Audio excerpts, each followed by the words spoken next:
नमस्कार मित्रों, आप देख रहे हैं हिंदू चैनल। मैं हूँ चीफ एडिटर महेश कुमार पटवारी।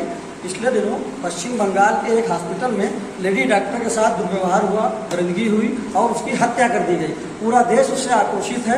इसी विषय पर हम आज गोला गोकर्णनाथ के गुरु नानक कन्या डिग्री कॉलेज में आए हैं। प्राचार्य जी और तमाम बच्चे यहाँ मौजूद हैं। जानेंगे उनसे उनके विचार, क्या उनका इस बारे में विचार है और क्या कहना चाहेंगे। देश के सुप्रीम कोर्ट ने पश्चिम बंगाल में कोलकाता के एक मेडिकल कॉलेज में एक प्रशिक्षु महिला डॉक्टर से दुष्कर्म और उसकी हत्या के मामले में स्वतः संज्ञान ले लिया है। मालूम हो कि बीती 9 अगस्त को अस्पताल के सेमिनार हॉल में एक प्रशिक्षु महिला डॉक्टर का शव मिला था।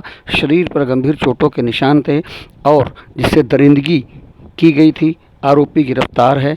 13 अगस्त को कोलकाता हाईकोर्ट ने मामले की जांच सीबीआई को सौंपने का आदेश दिया था। घटना के विरोध में देश भर में व्यापक विरोध प्रदर्शन हो रहे हैं। स्कूली छात्र, महिलाएं, अस्पताल आदि जगह जगह प्रदर्शन हो रहा है और ऐसी घटनाओं को रोकने की लगातार मांग भी उठ रही है। क्या नाम है आपका? बारबी। ऐसी घटनाओं पर क्या कहना चाहेंगी? बहुत ही शर्मनाक हादसा हुआ है ये, और इस पे कड़ी से कड़ी अपील की जानी चाहिए, जांच की जानी चाहिए और साथ ही समृद्ध को नहीं दोष गोसाई, इस चीज़ को हमें बंद करना चाहिए और एक एग्जाम्पल सेट करना चाहिए अच्छे पनिशमेंट का। पश्चिम बंगाल में लेडी डॉक्टर के साथ जो दरिंदगी और हत्या हुई, उस पर आप क्या बताना चाहेंगे? सर, जो हुआ बहुत गलत हुआ। उनको सजा मिलनी चाहिए, कड़ी से कड़ी, जल्द से जल्द मिलनी चाहिए। इतना अलर्ट करना चाहिए कि आगे से कोई कांड करने से पहले 10 बार अलर्ट रहे, कोई भी क्राइम नहीं होना चाहिए। आप क्या बोलेंगे? इससे सजा मिलनी चाहिए। नाम बताइए। उस्मान मंसूर। क्या कहना चाहेंगी? मैं कह इसको सजा मिलनी चाहिए। सजा मिलनी चाहिए। और आप अपनी आत्मरक्षा के लिए क्या करना चाहेंगी? आत्मरक्षा के लिए कुछ सीखा है आपने? नहीं सीखा ना, तो कैसे करेंगे बताइए। क्या बताना चाहिए? मेरा तो पहला एक प्रश्न ही यही है कि हमारे देश के जो देशवासी हैं और हमारी जो भारत सरकार है, ये इस क्राइम को रोके कैसे या बंद कैसे किया जाए इसको। तो मेरा तो बस एक ये प्रश्न ही है, बस यही पहुंचाना है। आप क्या चाहेंगे कि स्कूल के स्तर पर इस तरह से क्या तैयारी होनी चाहिए? हमें अपने आप को प्रोटेक्ट करना चाहिए। सेल्फ डिफेंस हमको जरूर होनी चाहिए। मैंने तो ताइक्वांडो भी सीखा है। अपनी सेल्फ डिफेंस अपने आप ही होनी चाहिए। कैसे तैयार करेंगे अपने आप को? सबसे पहले तो मैं ये कहना चाहूँगी, ये जो हुआ है इतना दरिंदगी, उसके लिए इसको फांसी की सजा मिलनी चाहिए जो जिसने भी किया है। और हम लोगों को आत्मरक्षा के लिए ताइक्वांडो जैसे कुछ भी, मतलब कोई भी ऐसा हो जिससे हम लोग आत्मरक्षा कर सके, उसको जोर देना चाहिए, सीखना चाहिए। और अस्त्र शस्त्र हो सके वो अपने पास रखें। ये समाज के लिए भी अच्छा है, ये हम लोगों के लिए भी अच्छा है। बस यही कहना चाहिए। क्या बताना चाहेंगे? सर, जो ये हुआ है इसके लिए उसे फांसी मिलना चाहिए और हम लोगों को अपनी आत्म सुरक्षा के लिए भी अस्त्र शस्त्र उठाने चाहिए, आवाज़ उठानी चाहिए। अगर मेरे साथ कुछ गलत हो रहा है तो अपने घर में और कॉलेज के प्रिंसिपल को और टीचरों को भी सूचित करना चाहिए। आप लोग घर से स्कूल आती हैं, रास्ते में अगर कोई ऐसी हरकत होती है तो आप क्या करेंगी? सर, उसका सामना करेंगे अपनी हिम्मत से। कैसे, कुछ सीखा है आपने? सर, टाइक्वांडो से सीखा। सर, फर्स्ट ऑफ ऑल तो सरकार को हम लोगों को ये परमिशन देनी चाहिए कि हम लोगों के पास अपनी सेल्फ डिफेंस के लिए कुछ ना कुछ होना चाहिए। सब परमिशन है, अपनी सुरक्षा अपने आप करिए। सर, नहीं, एक लाइसेंस होना चाहिए। हमें सरकार को सोचना चाहिए कि लड़कियां कैसे अपनी रक्षा कर सकती हैं। और जो इस लड़की के साथ हुआ तो बहुत गलत हुआ। उनको जिसने किया है उनको फांसी होना चाहिए। क्या बताएंगे आप?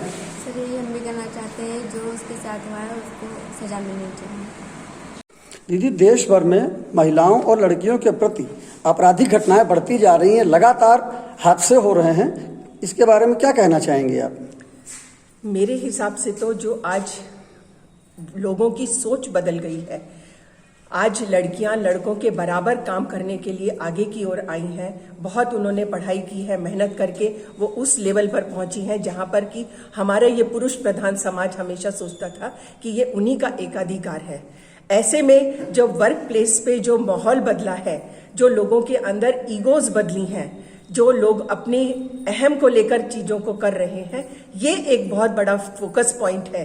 क्योंकि आज माताएं बेटों को भी उतनी ही शिक्षा दे रही हैं जितनी की बेटियों को दे रही हैं।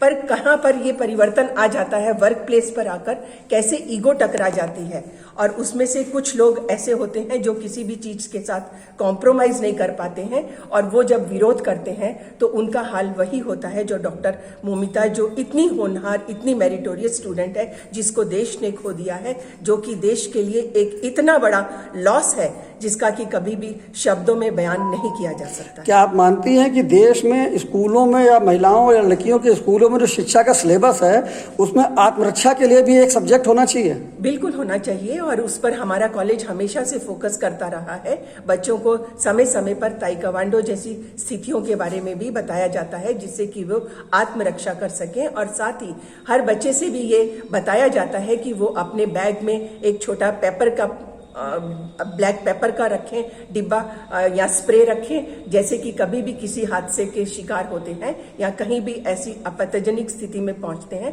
तो वो तुरंत अपनी रक्षा स्वयं कर सकें।